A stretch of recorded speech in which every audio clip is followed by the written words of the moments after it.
รถโสธรเมืองบ้านไฟโก้แตงโมหวานหอมหวนผ้าอิฐแหล่งผลิตข้าวหอมมะลิต่อจากนี้ไปลูกหลานชาวคณะสุขารามกระจายหมู่สามขอร่วมสืบสานงานประเพณีบุญบั้งไฟของชาวบ้านกระจายประจำปีพุทธศักราช 2569 เพื่อสืบทอด22 กองบินณบัดนี้ค่ะ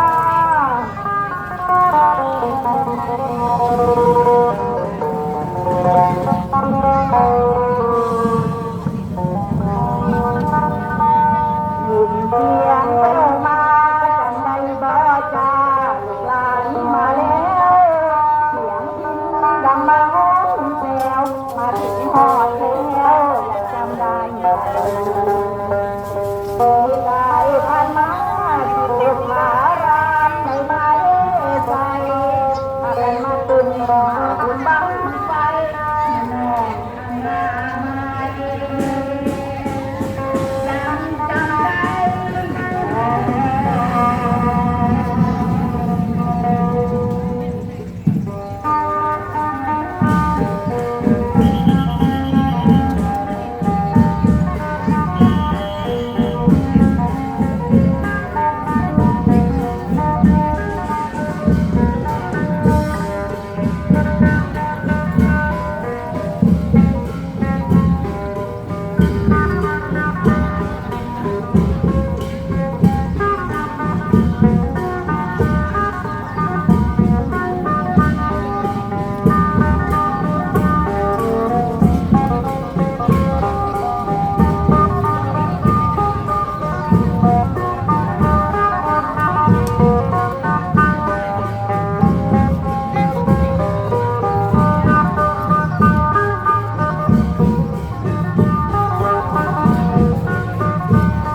ข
มึงคนเห็นหน้าเห็นอายเห็นหน้าคนหัวห้อยหาเอาปากกาใจพายไว้บ่หายไปฮอดไว้ร้อยซอยที พาทวีพากันเดือดร้อนทางให้พรเจ้าฟ้าขอโปรด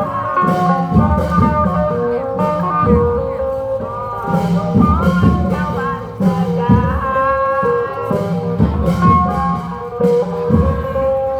เราไม่มือไม่เรียกไว้แทนมาเป็นแทนสวยเชียงไทย เพิ่นยังให้คนดังลงมา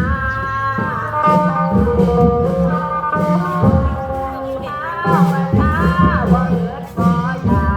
กบ่อยากหาอยู่หากิ